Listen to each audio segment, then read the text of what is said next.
Fala, meu povo! 4 frases que não estão na Bíblia, parte 2. Eu sou o Léo Soares e você está no meu canal, você pode fazer parte dele também. Como você vai fazer isso? Você vai se inscrever, curtir, comentar, compartilhar? Você tem que participar, rapaz! E tem mais 2 formas de participar desse canal. A primeira delas é na nossa comunidade no WhatsApp. A gente tem uma comunidade que a gente coloca devocionais durante a semana, que a gente tem colocado tudo que acontece aqui no canal, sai lá primeiro. Então, entra no link que está na descrição, tenho certeza que Deus vai abençoar muito a sua vida. Fica ligado na nossa leitura de comentários, que é no final do vídeo. Não perca e comenta aqui embaixo, que o seu comentário pode aparecer aqui no próximo vídeo.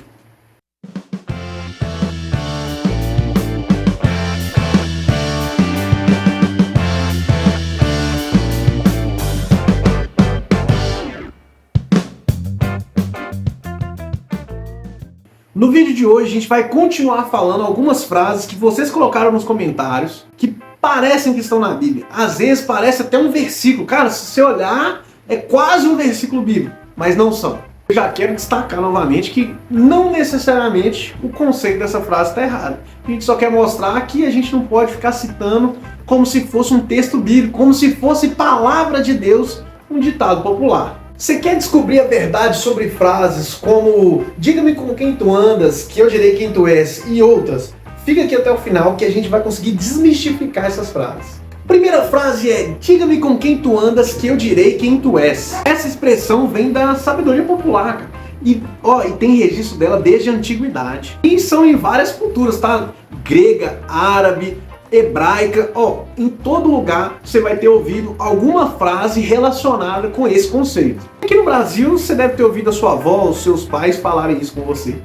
E aí você me pergunta, Léo, mas tem algum conceito bíblico relacionado com essa frase? Em Provérbios 13:20 fala assim: quem anda com os sábios será salvo, mas o companheiro dos tolos acabará mal. 1 Coríntios 15:33 vai falar assim, não se enganem, as más companhias corrompem os bons costumes. Então a gente conclui que essa frase, ela tem um conceito bíblico, mas ela não é uma citação direta da Bíblia. Então o cuidado que a gente tem que ter aqui é para não falar assim, olha, como Paulo disse, porque Paulo não disse isso. Paulo falou que as más companhias corrompem os bons costumes. O conceito é o mesmo, mas, cara, talvez você está dando um estudo de GC, talvez você está falando para outras pessoas, talvez você está ensinando alguém. Então não cometa a gafe de falar que essa frase específica, me diga com quem tu andas, que eu direi quem tu és, é bíblico. Talvez a gente vai achar assim, é um provérbio. Não é uma frase bíblica, embora o conceito seja. Você pode aplicar ele na sua vida porque é muito importante. Mas se preferir, usa aí 1 Coríntios 15:33. A segunda frase é dando que se recebe. Essa frase é amplamente conhecida como parte da oração de São Francisco. Contudo, ela não aparece na Bíblia. Olha só que interessante. Só que aqui é o seguinte, essa frase está falando sobre generosidade, é dando que se recebe. E aí você vai me perguntar, Léo, mas esse não é um conceito bíblico? Generosidade não é um conceito bíblico? A melhor forma de responder essa pergunta é abrir na Bíblia. Lucas 6:38 fala assim, dei e lhe será dado. Uma boa medida, calcada, sacudida e transbordante será dada a vocês, pois a medida que usarem também será usada para medir vocês. Interessante, parecido, né? A frase é parecida, só que o contexto do texto de Lucas é completamente diferente. E a gente não pode confundir, é um conceito bíblico, tá? É dando que se recebe. Mas a Bíblia não está preocupada, cara, com o retorno que a gente vai receber quando a gente dá. Deus, ele recompensa a generosidade, sim, isso é um princípio bíblico. Mas ele não está preocupado com o retorno. Sabe, a gente não deve fazer as coisas boas, a gente não dá para receber. A gente recebe, por isso que a gente dá. Não para receber. A gente primeiro recebeu e aí a gente gera isso, a gente dá por gratidão. É uma forma de gratidão, não é uma dívida. Gratidão não é dívida. E a gente vai falar sobre isso aqui no canal. Gratidão não é dívida. Você não é escravo dos benefícios que as pessoas fizeram com você. Gratidão não tem nada a ver com escravidão. E a gente tem que tomar cuidado, cara, porque parece que Deus é obrigado a te dar quando você dá. E Deus não é obrigado a corresponder na mesma moeda. Mas pode ter certeza que o que Deus preparou para nós é muito maior do que ouro e prata. Então seja generoso. Isso é um princípio bíblico. Mas cuidado para não confundir com a citação da Bíblia. Essa aqui eu gosto demais. O cair é do homem e o levantar é de Deus. Aleluias. Essa frase é outra frase muito comum na nossa cultura, até aqui na nossa cultura brasileira, com certeza você já ouviu essa frase em algum lugar, no seu serviço, na sua faculdade, na sua escola, ou quando você estava no maternal, aprendendo a ler e escrever, eu tenho certeza que você já ouviu essa frase. Só que ela está em todo lugar, cara. Ela está em todo lugar, menos aqui. Que interessante. E aí a gente pensa, a ideia de que Deus nos levanta em meio às dificuldades é uma ideia bíblica. Essa frase ela é usada em meios de motivação, em meios de fé, e cara, é uma frase interessante. Mas será que ela reflete um conceito bíblico? Separei dois textos aqui pra gente pensar.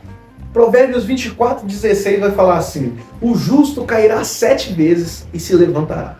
E tem o Salmo 37, versículo 23 e 24, que fala assim: o Senhor firma os passos de um homem, quando a conduta deste o agrada. Ainda que tropece, não cairá, pois o Senhor o toma pela mão. Essa frase ela realmente traz um princípio bíblico relacionado às nossas quedas e que Deus pode nos levantar. Mas a questão aqui que a gente precisa tomar cuidado é o mesmo do segundo ponto. A gente precisa assumir a responsabilidade pelos nossos atos.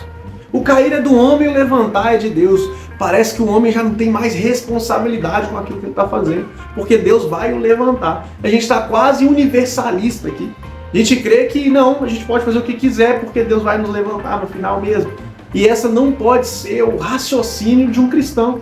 O cristão ele precisa ter responsabilidade pelos atos dele. E não só ficar esperando que ao levantar é de Deus, então vida que segue.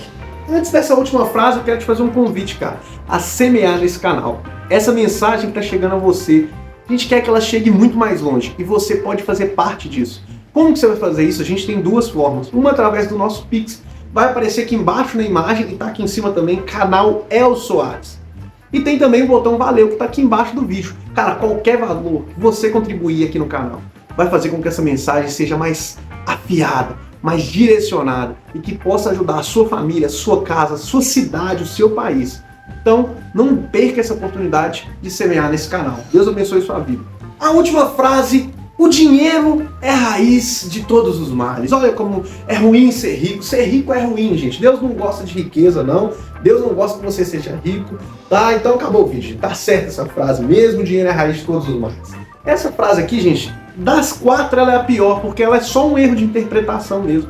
Na verdade, não é nem erro de interpretação. É a pessoa não abriu a Bíblia e não leu. Não precisa nem interpretar. Não precisa nem interpretar. O amor ao dinheiro é a raiz de todos os males. É isso que o apóstolo Paulo fala para Timóteo, no capítulo 6, versículo 10, da primeira carta. O amor ao dinheiro é a raiz de todos os males. O dinheiro não é ruim não, gente. Pelo amor de Deus. O dinheiro é que traz alimento para nossa casa. O dinheiro é que traz educação, saúde. Gente, dinheiro é bênção. Se dinheiro não fosse bênção, Deus não teria abençoado Salomão com riquezas. Salomão pede sabedoria e Deus dá a ele riquezas. Por que Deus daria algo que é ruim? Por que Deus daria algo que é a raiz de todo mal? Não, mas se a gente colocar o dinheiro à frente de tudo isso, à frente da nossa família, à frente da nossa relação com Deus, à frente de todas as realidades da nossa vida, aí sim ele se torna um problema. Mas não é o dinheiro o problema, nós somos o problema. Agora, a gente precisa entender que aquele que nos supre, aquele que quando o dinheiro falta, é o nosso sustento, é o nosso Senhor. Por isso que o Salmo 23 fala: o Senhor é meu pastor, nada me faltará. Porque se eu tenho ele, eu não preciso de mais nada. Mas eu entendo, e você deveria entender isso, que no nosso mundo, ele é gerido por dinheiro. E o nosso sustento, ele vem, muitas vezes, por conta do dinheiro. Os missionários que são sustentados lá fora, são sustentados com dinheiro. Os pastores que a gente quer... eu quero um pastor que seja integral, um pastor que possa dar atenção para as demandas da igreja. Para isso, a gente precisa de dinheiro, porque o pastor tem família também. A gente precisa entender que o dinheiro ele é importante. O amor a ele é que é errado. Então, cuidado quando você for usar essa frase, porque o dinheiro não é a raiz de todos os males, não. A raiz de todos os males é o pecado. E ele está dentro do nosso coração se a gente não aceitar Jesus. Então, você que chegou aqui até o final, pensa nisso, cara. Em vez de você amar o dinheiro, ame ao Senhor Jesus. O dinheiro, ele é segundo plano, porque quando a gente tem Deus, a gente não precisa de mais nada. Porque quando a gente tem Deus, a gente está satisfeito. E a gente não precisa do dinheiro para a gente ficar feliz, para a gente estar satisfeito. A gente precisa do Senhor. E Ele supre todas as nossas demandas. Ele vai vir e falar assim, está precisando de dinheiro para pagar uma conta de luz? Ele pode sustentar, cara. E outra coisa, Ele está te dando força e vigor para você trabalhar. E trabalho, qual que é o salário do trabalho? Dinheiro. O salário do trabalho é alegria? O salário do trabalho é saltitar de alegria? Não, gente. É dinheiro. Então Deus está te dando saúde, está te dando força e está te dando a oportunidade de criar a sua família. E para isso a gente precisa de dinheiro. Então para com essa mentalidade de terceiro mundo, de ficar pensando que dinheiro é ruim. Dinheiro não é ruim, mas coloca o seu coração no Senhor. Porque onde está o seu tesouro, aí está o seu coração. Que o seu tesouro não seja o dinheiro. Porque se for, isso é a raiz de todos os males. Eu gosto de falar sobre essas frases exatamente por isso, porque ela nos convida a ler mais as Escrituras, cara. Em Atos 17:11 a gente vai ver os bereanos, que o apóstolo Paulo estava pregando na igreja deles e eles estavam lá abrindo as Escrituras para conferir, ó, o que ele está falando aqui, será que é verdade? Não, será que eu tenho que... não, tá certo. Então, que você faça isso, cara, que quando você assistir um canal como o meu aqui, quando você estiver na igreja, você ouvir alguma coisa, fala, será que isso aqui está coerente com as Escrituras?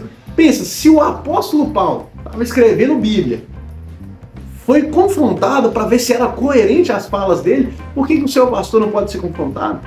Por que eu não posso ser confrontado? Por que qualquer pessoa não pode ser confrontada? Então coloque as Escrituras à frente. Comece a ler mais a Bíblia, comece a prestar atenção mais na Bíblia, interpretar melhor. E, gente, não caia no erro da quarta frase. Não lê a Bíblia. Porque uma palavra fez toda a diferença na frase. O amor ao dinheiro e não o dinheiro. Então, presta atenção naquilo que você está lendo e leia. Porque eu já falei, essa frase aqui é para quem não leu. Então, que Deus abençoe você. Fica ligado aí no canal e vamos para cima, meu querido. E eu sei que às vezes parece que está tudo difícil. Mas se você pegar a Bíblia e confiar, se você colocar a sua confiança no Senhor, eu tenho certeza que dá tudo certo. E não é dar tudo certo que você vai ficar rico, não. É dar tudo certo porque o Senhor vai te satisfazer em todas as suas necessidades. Então confia no Senhor e o mais Ele fará. Fala, pessoal, essa é a nossa leitura de comentários. Primeiramente, queria mandar um abraço aí para a Laís Cristina, do GC Semente, que está sempre comentando aqui no canal. Deus abençoe sua vida. A Neuza, que está mandando em amém, glória a Deus, eu creio. E é um vídeo que a gente falou sobre as promessas de Deus, cara, e elas realmente não mudam. Então Deus abençoe a sua vida, Neuza. Tem certeza que as promessas que Ele tem para a sua vida não vão mudar. E eu quero mandar um abraço também para Kelly Vargas da Silva, GC Maringá, de Alvorada, do Rio Grande do Sul. Deus abençoe a sua vida, Kelly. Pessoal, essa foi a nossa leitura de comentários. E se você quer o seu comentário lido aqui no canal, comenta aqui embaixo, deixe seu comentário aqui. Deus abençoe sua vida e vamos pra cima!